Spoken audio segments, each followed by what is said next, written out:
Je suis très étonné par l'ampleur du colloque. Alors, ça montre qu'il y a un réel intérêt sur cette question du plan local d'urbanisme intercommunal.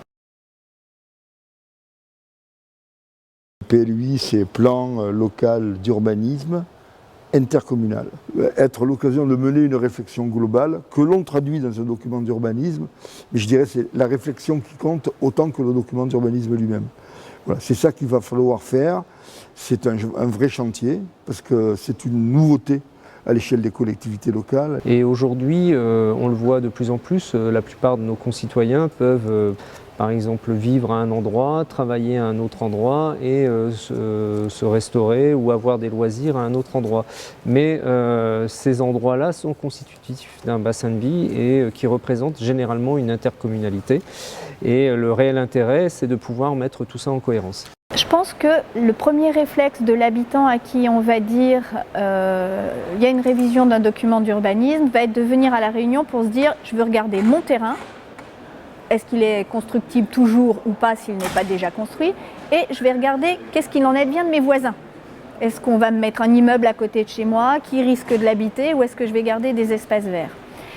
C'est humain, tout un chacun ferait de la même manière. Par contre, il y a un enjeu pour nous les élus de dire le zonage, c'est le dernier moment de l'élaboration d'un document d'urbanisme, sera la traduction des orientations qu'on a prises. Donc le premier travail, il est de faire partager les orientations.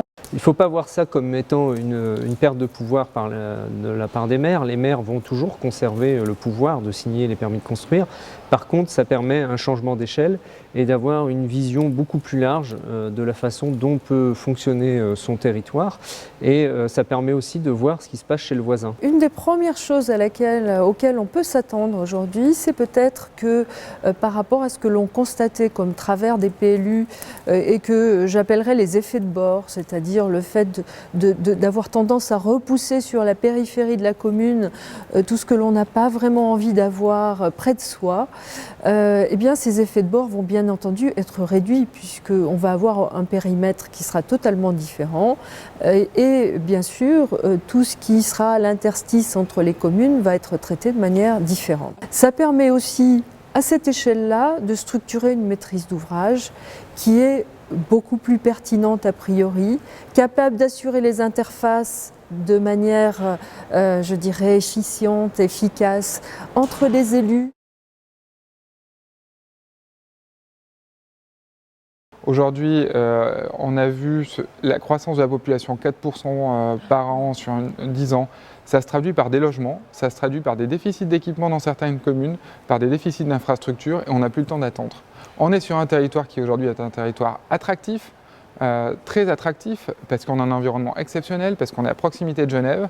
Mais demain, si on ne prend pas aujourd'hui la mesure des enjeux, si on ne prend pas des actions concrètes, et si on ne se dote pas d'un outil qui nous permette de réaliser ces actions, et le PLUI en est un, je crains qu'on se retrouve dans un territoire qui va se banaliser.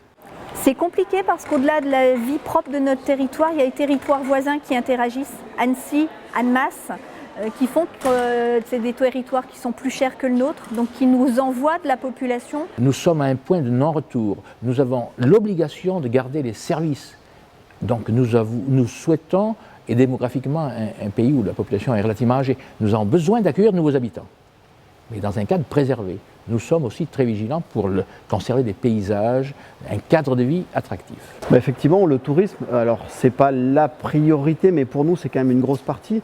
Sur notre territoire, le tourisme génère 70% des revenus sur la partie hivernale, donc c'est quelque chose de conséquent, mais on travaille de plus en plus à avoir, on va dire, un réaménagement, une restructuration pour qu'on ait une activité touristique 4 saisons, d'avoir une réversibilité des sites. Le PLUI doit être le moyen de comparer ce qu'il est possible de faire à l'intérieur de l'enveloppe urbaine en termes de reconquête, rénovation urbaine sur les logements, requalification de friches industrielles, etc. Et combien il coûterait d'aller à l'extérieur de l'enveloppe urbaine pour recevoir de la population, créer de l'emploi, etc. Ça, c'est vraiment un élément central. Donc nous, au niveau de la région, nous sommes en train d'engager là un programme de 6 ans dans lequel nous voulons travailler à objectiver, à mesurer, chiffrer le coût de l'étalement urbain. Et on tâchera de rester présent parce que c'est notre rôle sur tous les enjeux de l'État.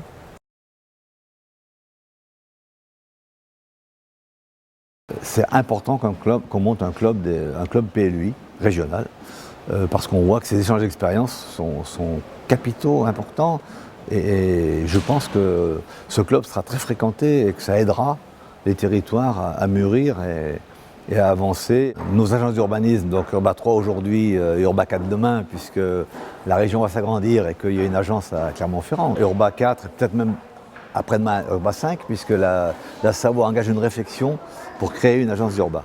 On verra.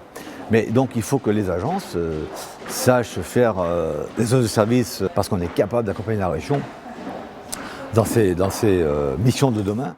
Et je pense qu'on a aussi tout intérêt, et notamment dans le cadre de la structuration de la future grande région Rhône-Alpes-Auvergne, à être en mesure aussi de faire travailler les 4 agences ensemble sur ces sujets et que nous soyons à nous 4 porteurs aussi de ce message de partage d'expérience, de mise en commun d'un certain nombre de sujets sur lesquels nous avons aujourd'hui une réelle capacité à faire avancer les dossiers.